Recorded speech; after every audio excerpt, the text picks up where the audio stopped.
Hello नमस्कार दोस्तों, स्वागत है आपका आज के मुख्य समाचारों की वीडियो में। जी हां दोस्तों, आपको यहां पर देखने को मिलेंगी सुबह से लेकर शाम तक की तमाम बड़ी खबरें, मुख्य समाचार, ब्रेकिंग न्यूज अपडेट्स के रूप में। तो दोस्तों आपसे रिक्वेस्ट है इस वीडियो को ज़्यादा से ज़्यादा लाइक और शेयर करें। तो दोस्तों सीधे चलते हैं आज की पहली बड़ी खबर की ओर। पंजाब में 2 हफ्ते के लिए और बढ़ाया गया बंद, रोज सिर्फ 4 घंटे ही मिलेगी राहत। जी हाँ दोस्तों, देश में जारी महामारी के संकट के बीच पंजाब सरकार ने बंद को 2 हफ्ते के लिए और बढ़ा दिया है। हालांकि रोजाना 4 घंटे लोगों को इस बंद से राहत दी जाएगी। यानी कि दोस्तों पंजाब में अब 17 मई तक बंद जारी रहेगा। बंद के दौरान गैर संक्रमण वाले इलाकों में हर रोज 4 घंटे के लिए राशन दुकानों को खोला जाएगा। राज्य के मुख्यमंत्री कैप्टन अमरिंदर सिंह ने बुधवार को इसकी घोषणा भी कर दी है। इसके बाद दोस्तों रुक करते हैं अगली बड़ी खबर का। बंद पर केंद्र सरकार की सबसे बड़ी छूट, फंसे छात्रों और मजदूरों को वापस जाने की मिली इजाजत। जी हां दोस्तों, केंद्र सरकार ने बंद के दौरान अब तक की सबसे बड़ी छूट देने का ऐलान किया है।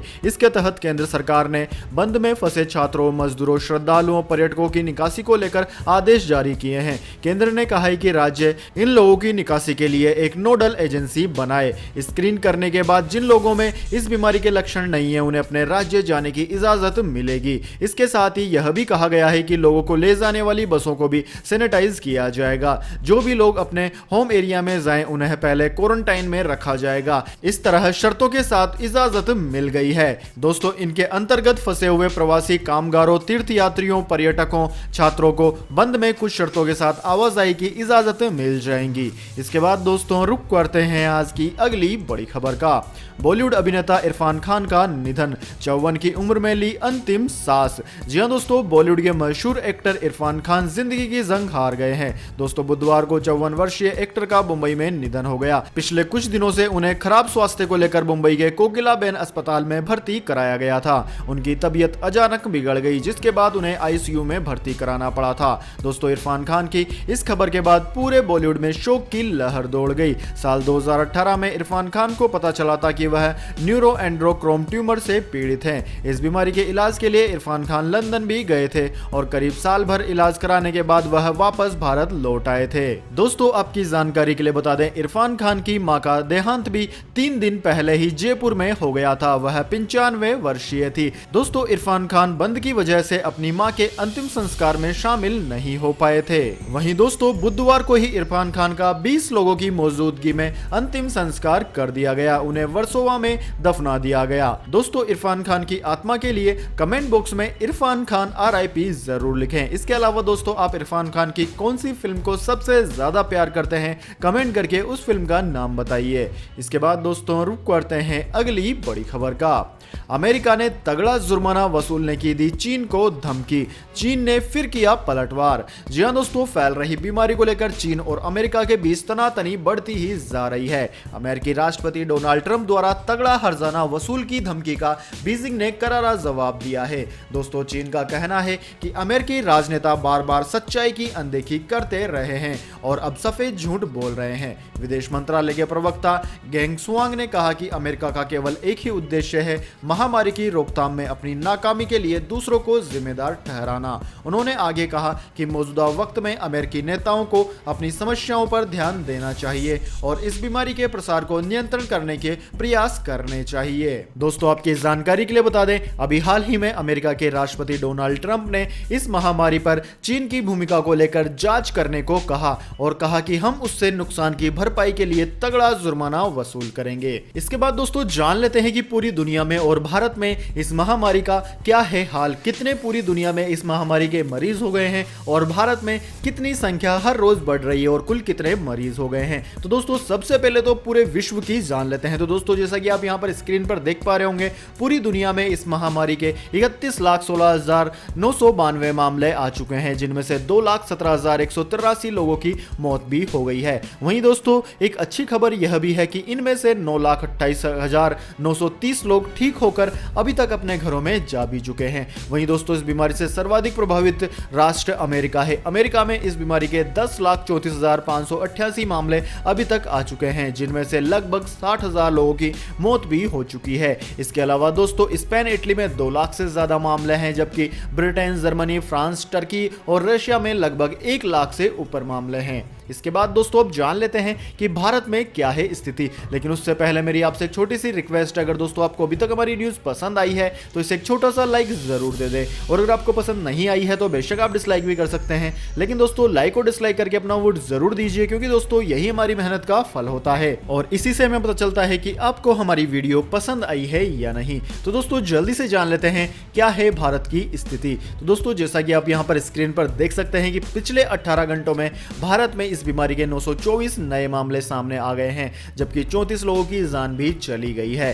कुल मामलों की बात की जाए तो भारत में इस बीमारी के कुल मामले 32,284 को पार कर गए हैं। साथ ही मरने वालों की संख्या भी 1000 को पार करके 1042 पर पहुंच गई है। इसके अलावा दोस्तों भारत में महाराष्ट्र सबसे ज्यादा प्रभावित राज्य है, वहां पर 9318 लोग अभी तक प्रभावित हो चुके हैं, यानी कि आज की तारीख में यह 10,000 से ऊपर पहुंचने वाला है आंकड़ा। इसके अलावा दोस्तों गुजरात, दिल्ली, मध्य प्रदेश, राजस्थान, तमिलनाडु, उत्तर प्रदेश, आंध्र प्रदेश और तेलंगाना इस बीमारी से सर्वाधिक प्रभावित हैं। इसके बाद दोस्तों रुक करते हैं आज की अगली बड़ी खबर का। दिल्ली के अल्पसंख्यक आयोग के अध्यक्ष का भड़काऊ बयान, कहा जिस दिन मुस्लिमों ने अरब से अपने खिलाफ जुल्म की शिकायत की, भारत में सैलाब आ जाएगा। जी हां दोस्तों, दिल्ली अल्पसंख्यक आयोग के अध्यक्ष जफरुल इस्लाम ने अपने सोशल मीडिया अकाउंट पर एक भड़काऊ पोस्ट शेयर की है। जफरुल इस्लाम ने अरब राष्ट्रों को भारत में हिंदू कट्टरता के खिलाफ बोलने के लिए धन्यवाद दिया है। इस बयान के बाद बीजेपी नेताओं ने इस पर कड़ी प्रतिक्रिया जताई है। वहीं दोस्तों नेशनल अल्पसंख्यक आयोग की तरफ से कहा गया है कि यह बेतुका और बचकाना बयान है और दिल्ली सरकार को इस पर तुरंत एक्शन लेना चाहिए। दोस्तों जफरुल इस्लाम खान ने अपने फेसबुक पोस्ट में लिखा था कि भारतीय मुस्लिमों के साथ खड़े होने के लिए धन्यवाद। कुवैत, जिस दिन मुसलमानों ने अरब देशों से अपने खिलाफ जुल्म की शिकायत कर दी, सैलाब आ जाएगा। दोस्तों उसने अपनी इस पोस्ट में कट्टरपंथी हिंदुओं को धमकी दी। उसने कहा कि जिस दिन भारतीय मुसलमानों ने अरब राष्ट्रों से शिकायत करनी शुरू कर दी, उस दिन भारत में जन सैलाब आ जाएगा। उसने कहा कि भारत के मुसलमानों ने इस्लाम के लिए बहुत कुछ किया है, इससे भारतीय मुसलमानों की पूरे विश्व में काफी इज्जत है और वह भारतीय मुसलमानों की मदद के लिए जरूर आएंगे। दोस्तों दिल्ली अल्पसंख्यक आयोग के अध्यक्ष के इस विवादित बयान के बाद चारों तरफ सियासत गर्मा गई है। इसके बाद बीजेपी ने बयान दिया है कि दिल्ली के मुख्यमंत्री अरविंद केजरीवाल को उनके ऊपर जरूर एक्शन लेना चाहिए। इसके बाद दोस्तों रुक करते हैं आज की अगली बड़ी खबर का।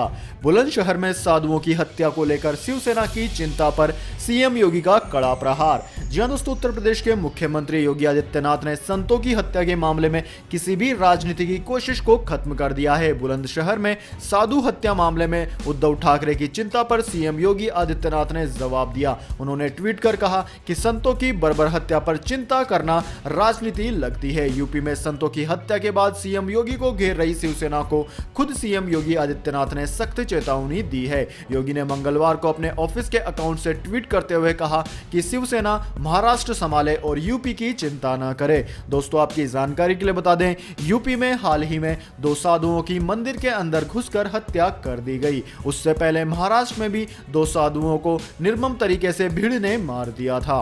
इसके बाद दोस्तों रुक करते हैं आज की अगली बड़ी खबर का। कलकत्ता हाईकोर्ट ने ममता बनर्जी सरकार को दिए निर्देश, कहा इस बीमारी के खिलाफ उठाए गए कदमों का पेश करें हलफनामा। जी हां दोस्तों, पश्चिम बंगाल के लेफ्ट नेता फौद हलीम द्वारा दायर की गई जनहित याचिका पर सुनवाई करते हुए कलकत्ता हाईकोर्ट के प्रधान न्यायाधीश ने राज्य सरकार से हलफनामा दायर करने को कहा है। प्रधान न्यायाधीश ने हलफनामा में इस बीमारी के मुकाबला करने वाले डॉक्टरों, स्वास्थ्य कर्मियों के पास पर्याप्त पीपीई किट पहुंचाने की स्थिति को राज्य सरकार से स्पष्ट करने को कहा है। इसके अलावा हलफनामे में यह भी स्पष्ट करने के लिए कहा गया है कि आईसीएमआर द्वारा दिए गए दिशा निर्देश के मुताबिक इस बीमारी के टेस्ट किए जा रहे हैं या नहीं, इस बात को लिखित तौर पर स्पष्ट करने के लिए कहा गया है। दोस्तों इस जनहित याचिका पर सुनवाई करते हुए कलकत्ता हाईकोर्ट के प्रधान न्यायाधीश ने राज्य सरकार से हलफनामा दायर करने को कहा है।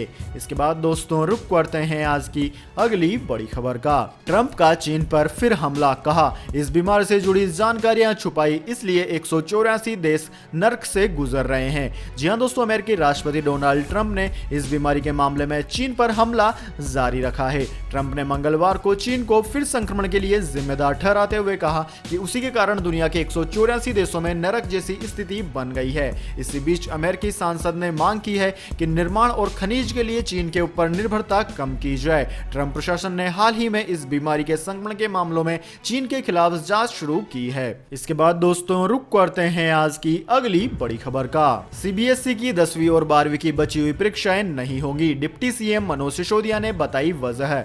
जी हां दोस्तों, दिल्ली में फैल रही बीमारी का कहर बच्चों की पढ़ाई पर भी दिख रहा है। सीबीएसई की 10वीं और 12वीं की बची हुई परीक्षाएं कराना इस समय संभव नहीं होगा, इसलिए इंटरनल एग्जाम्स के आधार पर ही बच्चों को पास किया जाएगा। यह ठीक उसी तरह होगा जैसे 9वीं और 11वीं क्लास के बच्चों को पास किया गया है।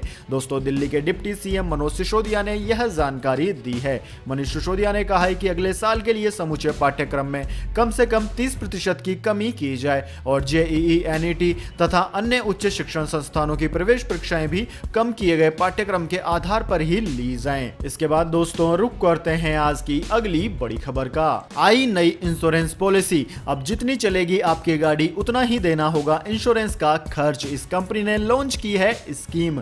जी हां दोस्तों, भारतीय एक्सा जनरल इंश्योरेंस ने बुधवार को बीमा पॉलिसी बेचने वाली ऑनलाइन मंच पॉलिसी बाजार के साथ साझेदारी की जानकारी दी।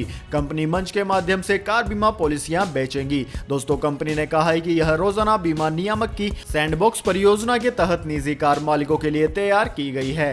पे एस यू ड्राइव नाम से जानी जाने वाली इस बीमा पॉलिसी में कार मालिक को उसकी कार की तय दूरी के किलोमीटर के हिसाब से प्रीमियम का भुगतान करना होगा। इसके तहत ग्राहक को 1 साल में उसकी कार की तय की जाने वाली अनुमानित दूरी की पहले से ही जानकारी देनी होती है। उसके आधार पर कंप्यूटरीकृत प्रणाली से प्रीमियम की राशि तय की जाती है। कंपनी ने ग्राहकों की जरूरत के हिसाब से 2500 किलोमीटर, 5000 किलोमीटर और 7500 किलोमीटर के स्लैब बनाए हैं। यानी कि दोस्तों, अब आपकी गाड़ी जितना चलेगा आपको उतना ही इंश्योरेंस भरना होगा। है ना दोस्तों, कमाल की पॉलिसी। तो दोस्तों, यह थे आज के मुख्य समाचार। इसके बाद दोस्तों बारी आती है आज के माइंड क्विज क्वेश्चन की। जी हां दोस्तों, एक आसान से सवाल का जवाब देकर आप जीत सकते हैं एक अमेजिंग सरप्राइज गिफ्ट हमारे यूट्यूब चैनल की ओर से। तो दोस्तों, आज का सवाल आपकी स्क्रीन पर आ चुका है। दोस्तों, आपको बताना है फिल्म अभिनेता इरफान खान की पहली फिल्म कौन सी थी। जी हां दोस्तों, अगर आप जानते हैं फिल्म अभिनेता इरफान खान की पहली फिल्म का नाम, तो जल्दी से उसका नाम कमेंट बॉक्स में लिख दीजिए।